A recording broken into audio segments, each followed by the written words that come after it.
کہ ہم لوگ دعاؤں سے بہت زیادہ غافل ہیں۔ اللہ تعالیٰ نے قرآن مجید میں دعا کے بارے میں فرمایا ادعوا ربکم تضرعا وخفیا، اپنے رب کو پکارو عاجزی کے ساتھ اور چپکے سے۔ جیسے اللہ نے نماز کا حکم دیا، اللہ نے زکوٰۃ کا حکم دیا، بالکل اسی طرح سے اللہ نے مانگنے کا حکم بھی دیا ہے کہ ہم کس سے مانگیں؟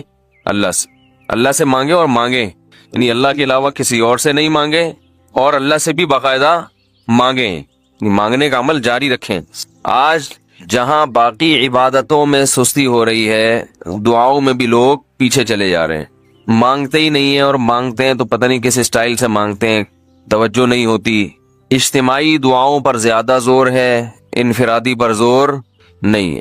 کہیں مجمع دعا مانگ رہا ہوتا تو ہاتھ اٹھا کے آمین آمین شروع کر دیں گے، بس ٹھیک ہے، وہ بھی جائز ہے، لیکن دعا میں جو اصل ہے وہ انفرادی ہے۔ دیکھیں، جب آپ کسی سے اپنی حاجت پوری کرنے کے لیے کچھ مانگنے کے لیے جاتے ہیں تو اکثر آپ کی کوشش ہوتی ہے کہ اس سے اکیلے میں ملوں۔ اکثر کوشش کیا ہوتی ہے؟ سب کے سامنے نہیں، بلکہ آپ اس کو لیں گے، بھائی تھوڑی دیر کے لیے ذرا مفتی صاحب آپ سے کام ہے، ایسا ہی ہوتا ہے نا، ذرا چھاؤں میں آ جائیں تھوڑی دیر کے لیے، لوگ کہتے ہیں نا، مفتی صاحب کہہ رہے ہیں بھائی یہیں پوچھ لو، کہہ رہے نہیں ذرا سائڈ پہ آ جائیں، تو سائڈ پہ جانے کے بعد پھر آپ کہتے ہیں یہ مسئلہ ہے، فلانا مسئلہ ہے، ڈمکانا مسئلہ ہے۔ تو سائڈ پہ لے جانے سے بعض دفعہ یہ بھی ہوتا ہے کہ سب کے سامنے آدمی اپنی بات نہیں لانا چاہ رہا ہوتا، اور بعض دفعہ یہ بھی ہوتا ہے کہ میں اپنی بات توجہ کے ساتھ سنا سکوں۔ تو دعا میں انسان، اللہ تو سب کی بات سنتا ہے، مجمع میں بھی اور تنہائی میں بھی، لیکن آپ دعا مانگنے میں جو آپ کی طبیعت لگے گی، توجہ سے مانگو گے، وہ تنہائی میں زیادہ شوق سے، زیادہ رغبت سے مانگ سکتے ہو۔ اجتماع میں ایسی رغبت اور ایسی شوق سے انسان دعا نہیں مانگ سکتا۔ تو انفرادی دعائیں ہی ختم ہوتی جا رہی ہیں۔ قرآن مجید میں اللہ تعالیٰ نے رمضان کی جو آیتیں ہیں ان آیتوں کے بعد ذکر کیا وَإِذَا سَأَلَكَ عِبَادِي عَنِّي فَإِنِّي قَرِيب، اے نبی ان سے کہہ دیجئے کہ جب یہ مجھ سے میرے بارے میں پوچھیں تو آپ ان کو بتا دیں کہ میں بہت قریب ہوں تمہارے۔ اجیب دعوت الداعی اذا دعان، جب کوئی پکارنے والا، دعا مانگنے والا مجھ سے دعا مانگے گا تو میں اس کی پکار کا جواب بولے بھائی اس پکار کا جواب دوں گا۔ پکار کا جواب دینے کا مطلب کیا ہوتا ہے؟ قبول کروں گا اس کی دعا۔ جواب کا یہ مطلب نہیں کہ اچھا میں نے سن لیا ہے چلو، ایک جواب تو یہ بھی ہوتا ہے نا، اچھا اب چپ ہو جا، ہم کسی کو پکار رہے ہوں اگلا کہتے ہیں اچھا بھائی ٹھیک ہے پتہ چل گیا، اب چپ کر کے بیٹھ جاؤ آرام سے۔ تو اللہ تعالیٰ جب جواب دیتے ہیں تو کیا مطلب ہوتا ہے کہ اللہ تعالیٰ وہ دعا قبول کر رہے ہیں۔ ہم دعا کثرت سے مانگتے کیوں نہیں ہیں؟ اس کی وجہ یہ ہے کہ ہمارے ذہن میں ایک چیز شیطان نے بٹھا دی ہے کہ مانگو تب بھی ویسے کے ویسے ہی ہیں، نہیں مانگو تب بھی ویسے کے ویسے۔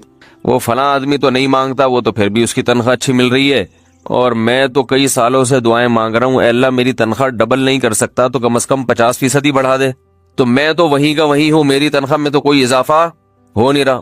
تو ہم تو دیکھتے ہیں کہ ادھر دعا مانگو کچھ بھی نہیں ہو، سوائے ثواب کے کچھ بھی نہیں ملتا۔ یہ وہ چیز ہے جو انسان کو دعاؤں سے روکتی ہے۔ صحیح بات۔ حالانکہ ہم پیغمبروں کی زندگی دیکھتے ہیں تو بات بات پر دعائیں مانگتے تھے، بہت کثرت سے، بہت زیادہ۔ نوح علیہ السلام، اچھا اللہ نے ان کی دعاؤں کو قرآن میں ذکر بھی کیا ہے۔ مناجات مقبولہ ایک دعاؤں کی کتاب ہے۔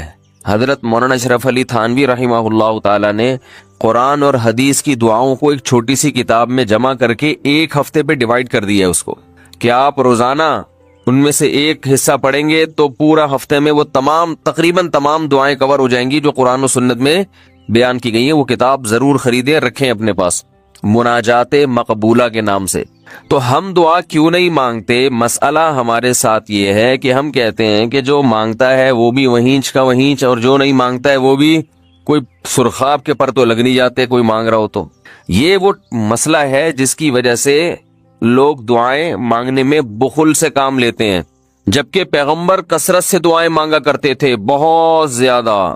جو پچھلی آسمانی کتابیں ہیں ان میں لکھا ہوا ہے کہ یعقوب علیہ الصلاۃ والسلام اتنی کثرت سے دعائیں مانگا کرتے تھے کہ سجدے میں جا کے کہ ان کے یہ جو گھٹنے ہیں اور سر میں سخت نشان بن چکے تھے، وہ جگہ زمین پہ لگ کے سخت ہو جاتی ہے نا، تو اتنی کثرت سے دعائیں، اتنی کثرت سے دعائیں۔ ہم نے جن بزرگوں کے ساتھ ٹوٹا پھوٹا وقت گزارا ان کو دیکھا کہ وہ دعا بہت لمبی لمبی دعائیں مانگا کرتے تھے، بہت لمبی۔ ہمارے شیخ کے سامنے جب کوئی آیا کرتا تھا دعا کے لیے کہتا تو ہاتھ اٹھائے بغیر ویسے ہی اس کو ایک دعا کا جملہ کہہ دیا کرتے تھے۔ تو کسی نے کہا کہ آپ ہاتھ اٹھا کے اس کے لیے دعا کیوں نہیں مانگتے؟ تو فرماتے تھے کہ جب میں ایک دفعہ ہاتھ اٹھا لیتا ہوں تو پھر اتنی آرام سے نیچے گراتا نہیں ہے، کیونکہ پھر اللہ کے دربار میں اب ہاتھ اٹھا لیے تو پھر تو ایسا ان کا دل لگتا تھا، مانگتے چلے جاتے تھے، مانگتے چلے جاتے تھے۔ تو بات یہ ہے کہ جب یہ یقین پیدا ہو جائے کہ جس خالق نے ہمیں پیدا کیا ہے اور جس نے ہمیں مانگنے کا حکم دیا ہے، اس کے سامنے جب ہاتھ اٹھا کے گڑ گڑائیں گے تو وہ تھوڑا نہیں وہ دعا لازمی قبول کرے گا اور